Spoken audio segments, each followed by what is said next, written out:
persiapan kita mau masuk Ramadan adalah perbaiki urusan kita kepada sesama manusia, saling maaf memaafkan. Ini mau Ramadan, berapa hari lagi Ramadan? Kalau Lebaran berapa hari lagi? Kali kita lebih hafal Lebaran daripada Ramadan. Ya Allah. Jadi puasa berapa hari lagi ya tahu ya Ustaz saya. Tapi yang saya tahu Lebaran sekian hari lagi gitu. Ya. Nah baik, jadi jamaah sekalian, perbaiki hablum minan nas kita. Gambaran Isra wal Mi'raj adalah Isra bagaimana urusan kita kepada sesama manusia. Lalu ada Mi'raj, ketika Allah memberangkatkan baginda Rasul Mi'raj ya ke Sidratul Muntaha, melintasi 7 lapis langit. Ini adalah sebuah simbol gambaran bahwa kita pun juga harus punya hubungan baik, kita pun juga harus punya kaitan atau keseimbangan ibadah kita kepada Allah. Dan ibadah terafdol, ibadah yang paling utama yaitu ibadah sholat fardu atau sholat yang maktubah, sholat yang sudah ditentukan waktunya. Ibadah yang paling afdol sholat fardu ya. Karena sholat hanya perintah sholat yang Allah langsung sampaikan kepada baginda Rasul. Perintah tersebut langsung Allah turunkan kepada baginda Rasul, tidak pakai perantara, nggak pakai malaikat Jibril alaihissalam. Ya, semua amalan-amalan itu Allah sampaikan melalui malaikat Jibril. Malaikat Jibril sampaikan kepada baginda Rasul dengan wahyunya. Tapi kalau sholat, Allah langsung mengundang baginda Rasul, Allah langsung mengundang baginda Rasul ke Sidratul Muntaha, ya. Kemudian untuk apa? Untuk menyampaikan perintah menjalankan ibadah sholat. Jadi hakikatnya ibadah kita, urusan kita kepada Allah, hablum minallah kita kepada Allah, ibadah yang terafdol, ibadah yang paling tinggi adalah ibadah sholat. Sholat yang wajib, sholat yang fardu sehari 5 waktu. Makanya pantas temanya adalah sholat adalah minta kita bersama dengan Allah. Bu, banyak banget loh keutamaan kalau kita sadari terkait dengan urusan-urusan sholat ya. Yang pertama, sholat ini adalah tempat kembali kita kepada Allah sehari 5 waktu. Dengan adanya sholat sehari 5 waktu, maka alhamdulillah kita jadi balik sama Allah. Saya mau tanya, Ibu, kadang-kadang kan kalau lagi repot, kerjaan banyak, lagi shopping, belanja, hajatan, bebenah rumah, kadang suka lupa waktu apa enggak? Suka lupa waktu, beresin sana, beresin sini, beresin lemari, ada hajatan dan sebagainya, suka lupa waktu. Nah, ternyata apa yang membuat kita bisa ingat sama Allah? Terkadang ingat sama Allah itu ketika panggilan Allahu Akbar, Allahu Akbar, hayya 'alas shalah, hayya 'alal falah. Begitu panggilan, udah dapat nih waktunya. Kalau nggak ada panggilan tuh, ya Allah, bablas. Ya, shoppingnya bablas, beres-beres rumah bablas, bikin kue, panggang kue bablas, berbagai macam kegiatan di luar, kerjaan di luar bablas. Kita nggak ingat sama Allah. Jadi ketahuilah, sholat 5 waktu itu ketika kita menerimanya adalah hakikatnya adalah untuk kita kembali kepada Allah. Ini yang 5 waktu aja kadang-kadang suka dientar-entarin. Kadang-kadang begitu Allahu Akbar, azan berkumandang kita masih khusyuk dengan kegiatan-kegiatan kita. Saking khusyuknya terus beresin pekerjaan, ada yang masak, pesanan catering, dagang, apalagi di jalan dan lain sebagainya. Tiba-tiba, ya Allah udah jam 2 belum sholat. Ada yang suka begitu? Mana orangnya? Kayaknya sih kita masing-masing pernah tuh begitu ya. Yang udah ada waktu sholat aja suka lupa, yang udah ada sekarang 5 waktu suka khilaf. Lalu bagaimana kalau nggak ada waktu Jadi kita bersyukur, hakikatnya yang pertama, sholat adalah tempat kita kembali kepada Allah, sehari dikasih 5 waktu. Yang kedua jamaah sekalian, jadi ketahuilah dengan adanya sholat itu insya Allah bikin hati kita tenang. Ala bidzikrillahi tatma'innul qulub. Ketahuilah dengan ingat sama Allah hati jadi tenang. Yang kedua, tanpa kita sadari, sholat itu adalah waktu kita melepaskan dunia dan waktu kita bersama dengan Allah.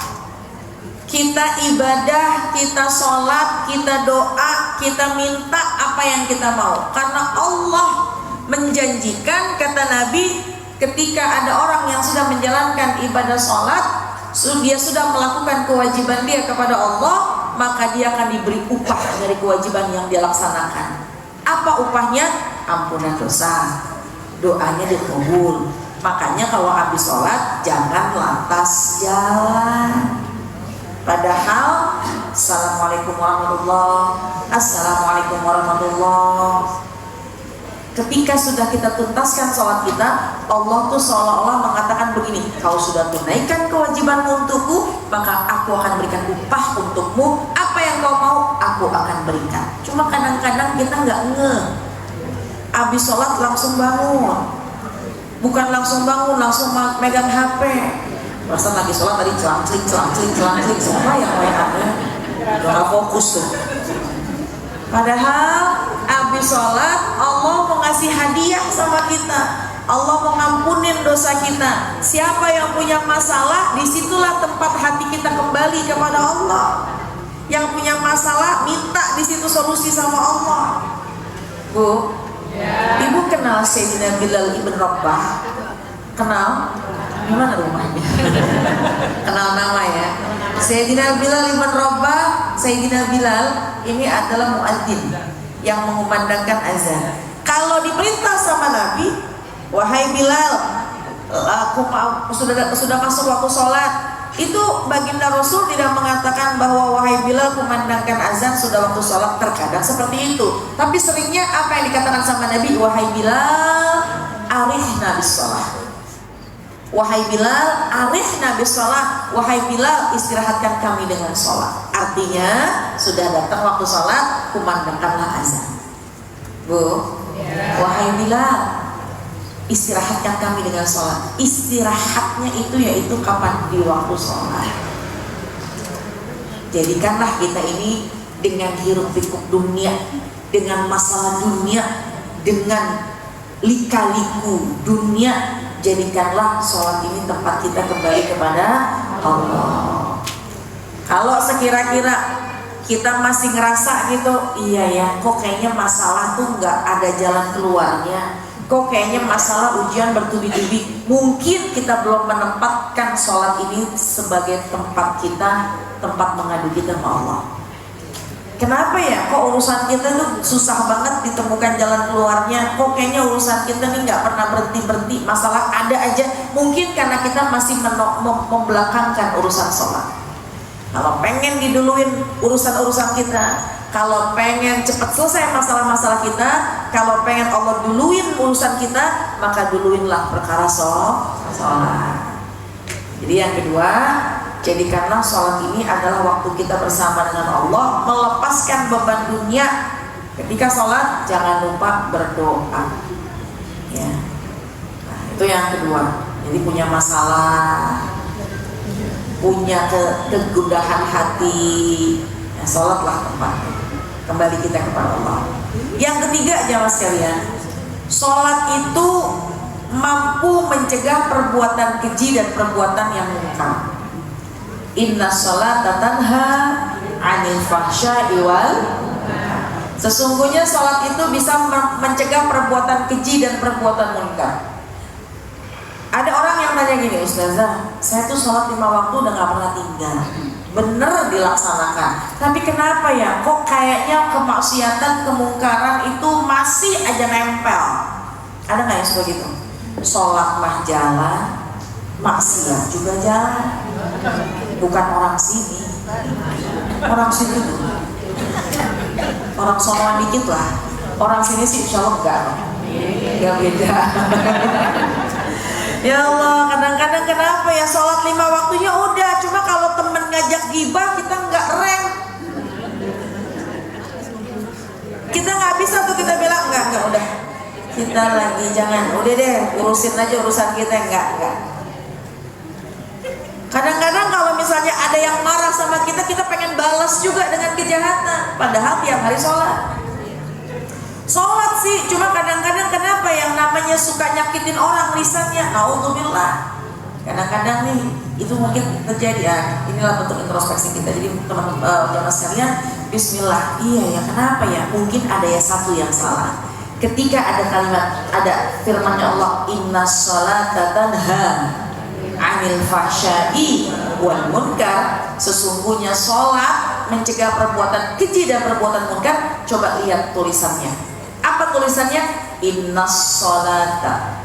Ada alif lam di awal kalimat sholat, itu namanya alif lam yang taksis, alif lam yang khusus. Maknanya innas sholata tanha 'anil fahsya'i wal munkar. Sesungguhnya sholat yang khusus, sesungguhnya hanya sholat yang khusus yang bisa mencegah perbuatan keji dan perbuatan munkar. Bu, sholatnya khusus. Karena sholat itu ada 3 tingkatan. Sholat yang umum, sholat yang khusus, sholat yang istimewa. Kalau sholat yang umum bisa jadi sholat doang, tapi perbuatan keji munkar masih dia laksanakan. Apa itu sholat yang umum? Sholat yang sekedar menggugurkan kewajiban. Udah sholat kok, tapi dia nggak perhatikan bagaimana kedekatan hati dia kepada Allah. Yang penting udah sholat subuh, zuhur, asar, maghrib, isya, rakaatnya sempurna, dia nggak perhatikan bagaimana kaifiyatnya, bacaannya, syarat sahnya. Itu biasanya sholat yang biasa. Sholatnya pakai tumak ninah, wudunya nggak dihapus make upnya. Bu, ibu mau ngaji, mau kemana-mana, pakai bulu mata yang semeter. Kalau kata guru saya, mau pakai bulu mata, silakanlah, saya nggak peduli. Ibu mau pakai bedaknya yang tebal sampai 3 cm, nggak ada masalah, silakan. Tapi kalau mau sholat kan pakai wudunya dihapus dulu make upnya. Ya, ini kayak pakai bulu mata itu kan nempelnya kan pakai lem. Si lem itu kan bisa menghambat air wudu masuk. Lagi musim hujan begini pasti minta duit sama suaminya, bang saya mau beli lipstik baru bang, musim hujan di mana-mana bang, supaya kalau kena hujan alis aman, bibir aman. Ya silahkan, nggak masalah, waterproof, lebih mahal malah ya, karena kalau kena air dia ya waterproof, nggak hilang dengan air, bisa melapis, tidak melapis gitu. Nah cuma kalau mau sholat berarti harus dihilangin dulu. Sudah belum kita sungguh-sungguh dari mulai wudhunya? Ya, nah itu diperhatiin. Kalau kemarin mungkin kita sembrono, kita lalai. Nah itu jadinya sholat tidak menjadikan kesungguh-sungguhan kita berhadapan kepada Allah. Jadi sekali lagi, ibu mau pakai bulu mata palsu yang panjang, mau pakai bedak yang tebal, mau pakai bibir yang waterproof, mau pakai apa yang di atas mata tuh? Di sini di kelopak mata. Eyeshadow, kanan biru, kiri hijau misalnya. Tapi kalau mau sholat, hapus. Sudahkah kita seperti itu? Kadang-kadang sholat yang umum dia nggak perhatiin itu, dia asal basah aja, dia nggak sempurna wudhunya. Bagaimana mau sempurna sholatnya kalau wudhunya tidak diperhatikan? La sholata liman la wudu alahu. Nggak sempurna sholat seseorang apabila nggak sempurna itu wudhunya. Itu sholatnya biasa-biasa aja, sholat yang khusyuk, sholat yang biasa. Nah, di antara tanda-tanda nih, Bu, tanda-tanda yang gampang dilihat orang mengerjakan sholatnya sholat yang biasa adalah dia ketika datang waktu sholat jadi beban buat dia. Begitu waktu azan, waktu sholat masuk, azan berkumandang, Allahu Akbar, Allahu Akbar. Terus dia bilang gini, ya Allah, udah sholat lagi. Jadi beban. Dia nggak jadikan sholat itu tempat kembali dia kepada Allah. Itu biasanya sholat yang umum tuh. Mau nggak mau dia jalanin sholat, tapi dia nggak perhatikan bagaimana kaifiat tata cara syarat sah, apalagi tidak jadikan sholat itu menghadirkan hati. Insya Allah nggak ada orang yang di sini. Kalaupun ada, mudah-mudahan di-upgrade jadi sholat yang khusus supaya masuk ke dalam kategori inna sholata tanha 'anil fahsya'i, supaya sholat yang khusus bisa mencegah perbuatan keji dan perbuatan munkar. Apa sholat yang khusus? Sholat yang cirinya gampang. Kalau ada azan berkumandang, maka dia mengatakan alhamdulillah, waktunya bersama dengan Allah. Alhamdulillah, datang waktu sholat. Bu, kalau waktu sholat ibu bilangnya alhamdulillah apa astagfirullah sholat lagi? Insya Allah alhamdulillah. Kalau alhamdulillah berarti dikit lagi ibu punya sholat yang khusus. Kenapa? Karena sudah senang dengan kedatangan sholat. Marhaban bizikrillah ta'ala, selamat datang pengingat Allah. Kita jadi ingat sama Allah, alhamdulillah. Ya, sholat yang khusus. Dari mulai mana? Dari mulai wudunya diperhatiin, airnya, wudu pakai air yang memang bisa mengangkat hadas. Basuhan wudunya diperhatiin, bu, wudunya diperhatiin, karena kalau wudunya nggak diperhatiin, takut sholatnya juga nggak sempurna. Apalagi nih kata Nabi pernah ditanya sama salah seorang sahabat, Rasul, nanti di hari akhirat di padang mahsyar jutaan manusia berkumpul di sana. Bagaimana engkau akan berikan syafaat kepada umatmu? Pastikan beda-beda tuh, ada yang kau beri syafaat, ada yang gak kau beri syafaat. Semua manusia, semua berkumpul di padang mahsyar, bagaimana kau membedakan umatmu yang akan kau berikan syafaat? Apa kata Nabi? Inna ummati yud'auna yaumal qiyamah. Sesungguhnya aku bisa kasih ciri buat umatku nanti di hari kiamat yang bakal aku kasih syafaat. Siapa mereka? Ghurran muhajjalin min atharil wudu. Wajahnya bersinar, kanan kirinya bersinar karena dia berwudu. Ghurran, wajahnya bersinar karena wajahnya dibasuh wudu dengan wajah yang polos. Artinya ghurran, wajahnya bersinar karena wudu, nggak ada air wudu yang terhalang dengan apapun di wajahnya. Tuh, jadi sayang kalau kita wudunya sembarangan, bedaknya nggak dihapus dulu, alisnya nih yang keren banget nggak dihapus dulu, lipstik yang merah nggak dihapus dulu, ya, bulu mata nggak dilepas dulu. Kenapa sayang? Karena pertama sholatnya nggak wudunya nggak sah, sholatnya nggak sah, nanti juga takutnya nggak jadi cahaya nanti di hari kiamat. Ghurran, wajahnya bercahaya, muhajjalin, kanan kirinya bercahaya sebab berwudu. Mana yang kanan kirinya? Karena dia membasuh tangan sampai siku. Kalau wudu sempurna nggak basuhan tangan kanan kirinya? Insya Allah. Makanya kalau kita mau pergi keluar kota, mau pergi jauh, mau pergi yang kira-kira sholatnya di jalan, lihat, perhatiin kancing baju tangannya bisa dilepas nggak buat wudu. Karena jangan sampai nggak sempurna. Ketika Nabi mengatakan semacam itu, Sayyidina Abu Bakar As-Siddiq dan para sahabat yang lain memanjangkan basuhan tangannya sampai mendekati ketiak, lewatin. Kenapa? Dia tahu bahwa basuhan wajah, basuhan tangan kanan, basuhan tangan kiri sampai siku itu kelak nanti bisa menjadi cahaya yang akan menjadi tanda Nabi ngasih syafaat kepada kita. Amin ya rabbal ghurran muhajjalin min atharil wudu. Nanti aku punya tanda di hari kiamat, umat-umatku yang akan aku kasih syafaat wajahnya bersinar, kanan kirinya bersinar karena mereka wudu. Tapi wudunya yang benar, ya, wudunya yang sempurna. Coba lihatin dari mulai kuku, kadang-kadang kukunya panjang, ada yang nginep tuh hitam-hitam di situ. Bukan orang majlis mah rapi semua.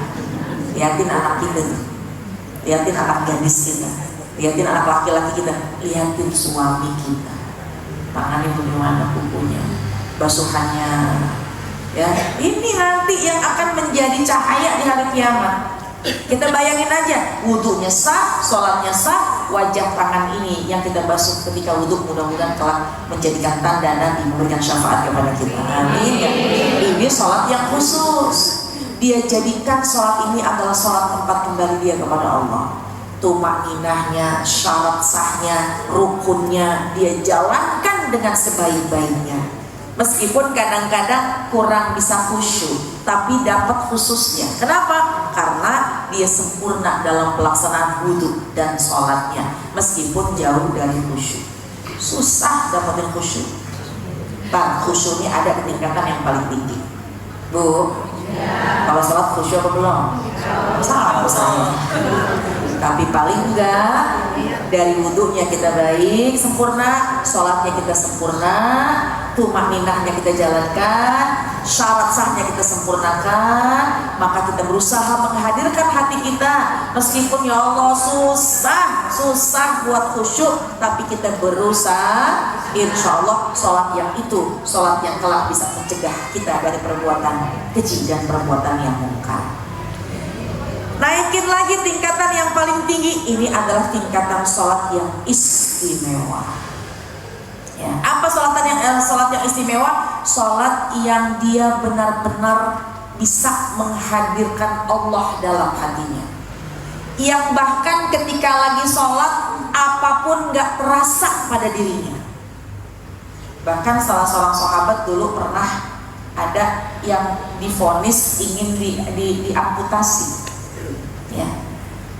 Salah seorang sahabat pernah divonis untuk diamputasi, kemudian dokter menyarankan karena perlu diamputasi, ngilangin rasa sakit supaya kau bisa tertidur, maka kau harus minum khamar. Cuma sahabat gak mau minum khamar.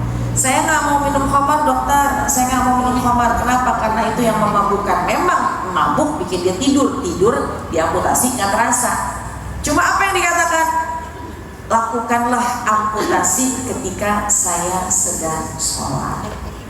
Karena ketika saya sedang sholat, saya merasakan kehadiran saya bersama dengan Allah, kenikmatan bersama dengan Allah. Maka lakukanlah, gak akan terasa apapun ketika saya sedang sholat. Para sahabat tentu beda sama kita.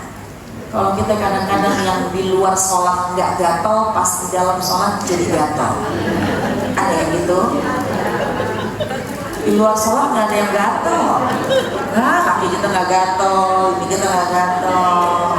Allahu Akbar. Ini wajah. Di luar sholat nggak terasa tuh.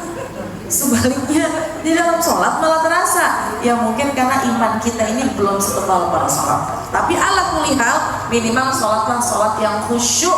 Sholatlah sholat yang khusus. Insya Allah sholat yang khusus bisa mendekatkan kita kepada Allah, dan insya Allah bisa mencegah perbuatan keji dan perbuatan yang Masya Allah.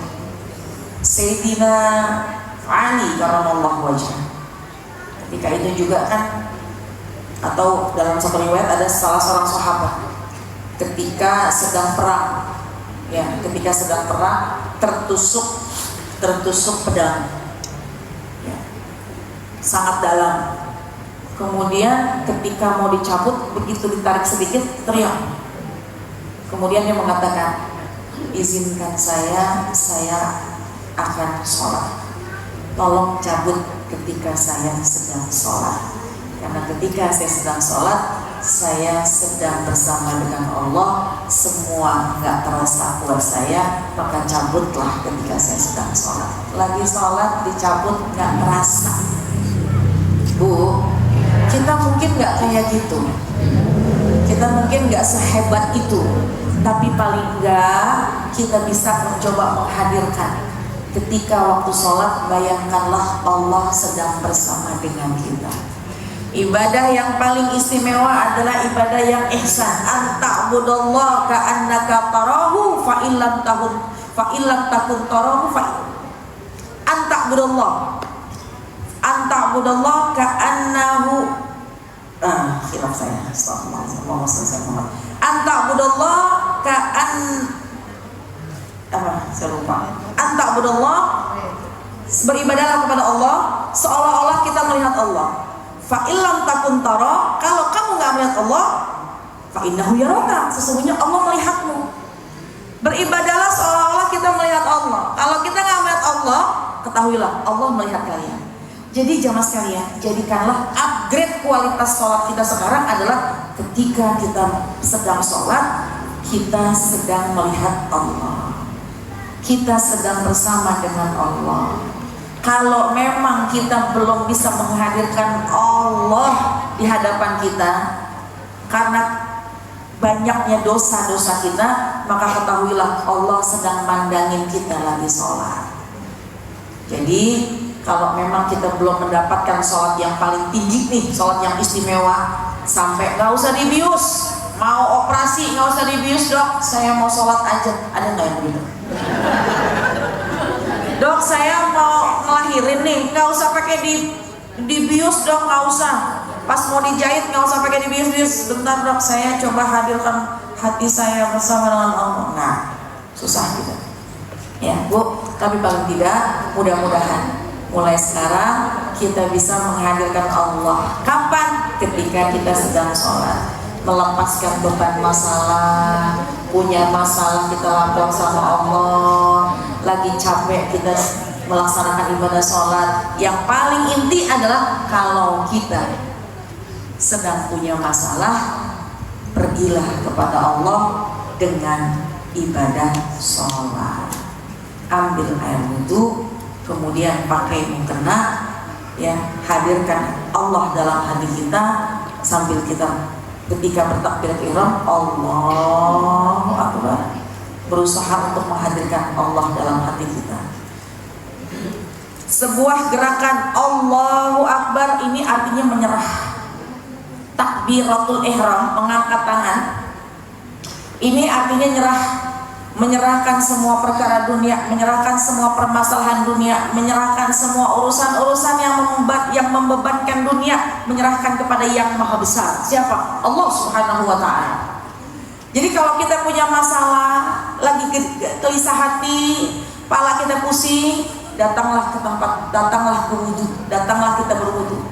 Ketika kita berwudu, hakikatnya kita sedang melepaskan, kita menyegarkan badan kita lagi, dan kita sedang mensucikan diri kita lagi, dan kita sedang bertobat kepada Allah, membersihkan semua pikiran-pikiran kotoran kita, pikiran-pikiran kotor kita.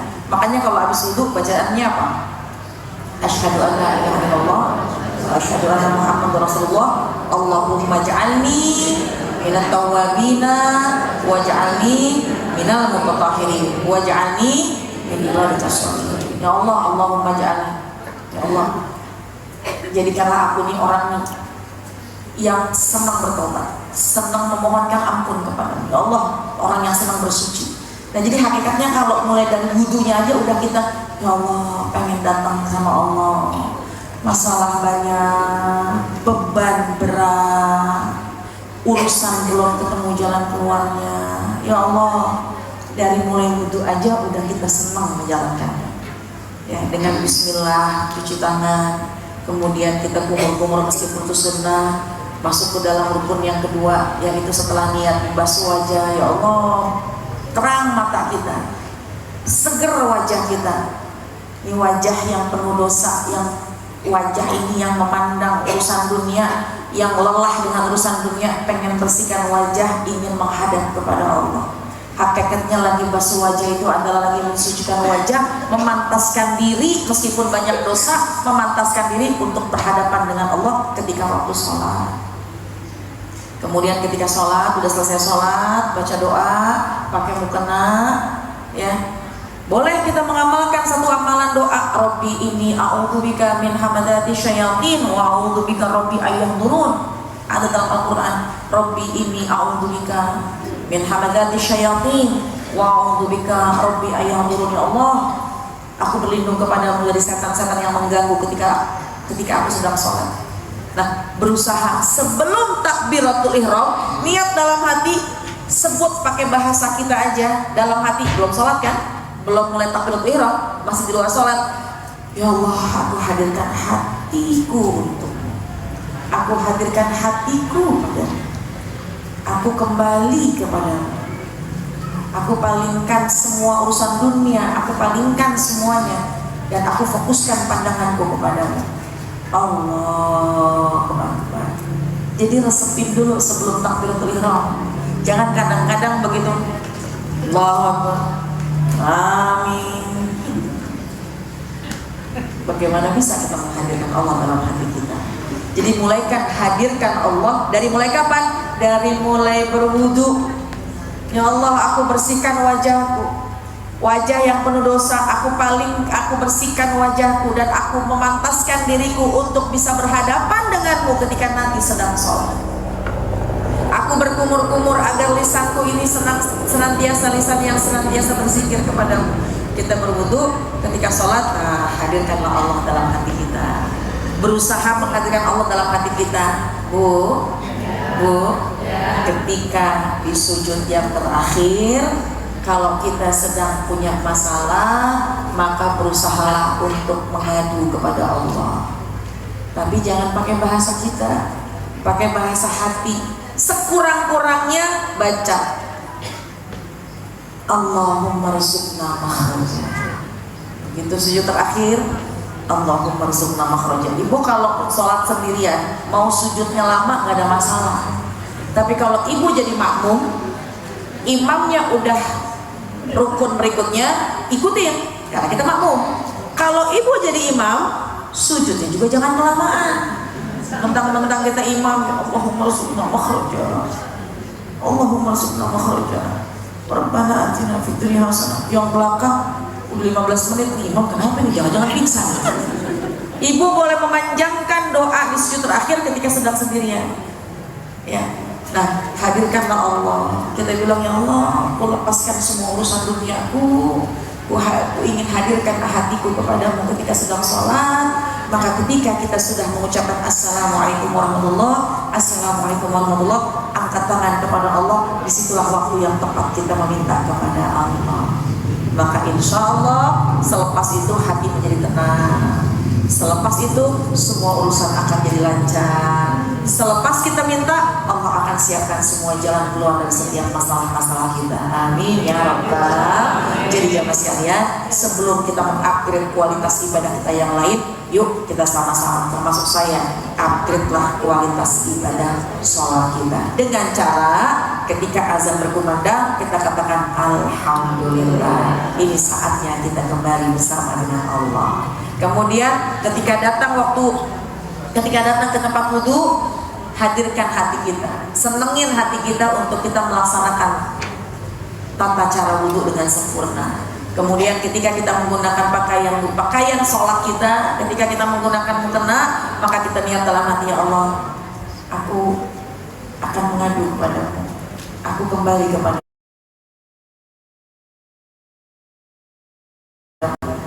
aku akan berusaha menghadirkan hatiku kepadamu, hatiku bersamamu. Ya Allah, minta sebelum kita sholat, ketika sholat Bismillah. Meskipun kadang-kadang udah sholat datang lagi gangguan, memang kadang-kadang manusia begitu. Ya, setan tuh suka wiwaswis fi sudurinas, suka godain kita. Nah, makanya kita niatkan upgrade kualitas kita dengan harapan dengan sholat, insya Allah hati menjadi tenang, tempat kita ngadu sama Allah, tempat kita meminta. Selesai sholat jangan buru-buru jalan, angkat tangan berdoa, ngadu sama Allah, baik di sholat fardu maupun di sholat sun. Kalau punya masalah Bu, setiap rakaat boleh ibu membaca surat Al-Insyirah. Ya, setiap rakaat boleh. Alam nashrah laka sadrak wa wada'na, terus wa wada'na,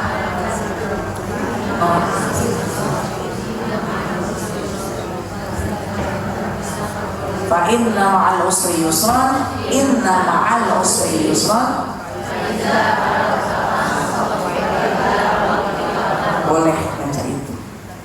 Rakaat kedua baca Fatihah, baca itu lagi boleh. Sujud yang terakhir, kalau memang kita baca Rabbana hab lana min azwajina, boleh. Kalau kita hafal, punya masalah sama suami kita misalnya, sambil sujud terakhir Rabbana hab lana min azwajina, sambil bayangin wajah pasangan kita, ya Allah, mudah-mudahan kau rubah hati pasangan, kau rubah hati suamiku, kau rubah hati istriku. Mungkin ada yang seorang suami agar kembali di jalan yang benar, agar dia senantiasa bertambah ketaatan kepadamu. Rabbana hab lana min azwajina, pandangin wajah mereka, wa dzurriyyatina, pandangin wajah anak-anak kita, qurrata a'yun, agar mereka bisa menyejukkan hati, menyejukkan mata hati kita. Dan kita minta sama Allah, lagi-lagi kalau kita punya masalah, ya, kalau kita punya masalah, boleh kita menyebut lafzul jalalah, Allah, Allah, Allah, Allah, Allah. Hati, jangan diucap, hati yang membayangkan masalah-masalah kita. Maka insya Allah selepas kita sholat, hati lebih tenang, Allah sedang siapkan jalan keluar. Dan itulah me time kita, itulah saat kita kembali kepada Allah dengan ibadah sholat. Jadi ibadah fardu jangan ditinggalkan, tentunya tingkatkan kualitasnya, waktunya, tata caranya, kaifiyatnya, syarat sahnya, agar berkualitas sholat kita dan agar sholat kita menjadi sholat yang khusus. Dan sholat sunnah naikin kuantitasnya. Apa kuantitas? Jumlahnya, duhanya, witirnya, rawatib qobliyah ba'diyahnya, tahajudnya. Yang belum ayo dikerjakan, yang sudah dikerjakan ayo ditambah lagi. Jadi sholat fardu tingkatkan kualitasnya, bobotnya. Sholat sunnah tingkatkan kuantitasnya, kuantitinya, jumlahnya. Insya itu status untuk di media sosial hari ini.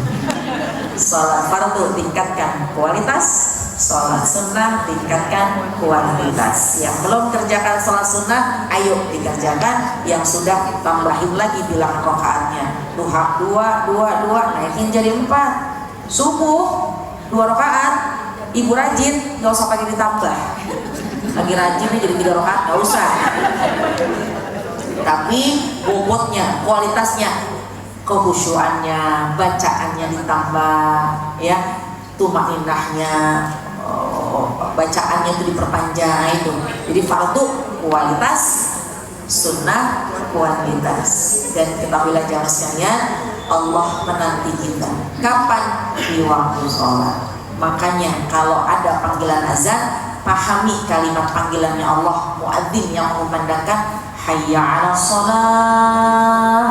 Allah itu kayak lagi manggil kita, punya masalah, lagi sedih, lagi bimbang, lagi gelisah, sulit menemukan jalan keluar, hayya 'alas shalah, datanglah untuk melaksanakan ibadah sholat. Kemudian apa Allah katakan? Hayya 'alal falah. Lagi sedih, ngerasa sedang terpuruk, ngerasa paling susah, direndahin sama orang, merasa nggak ada nilainya di muka bumi ini, hayya 'alal falah, datang kepadaku, laksanakan ibadah sholat, aku akan berikan kemenangan untukmu. Cuma kadang-kadang azan ini nggak kita maknai secara hakiki.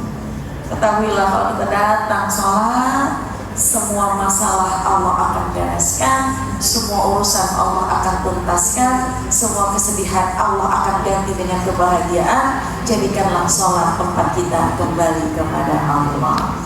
Amin ya rabbal alamin. Baik jamaah sekalian, alhamdulillah.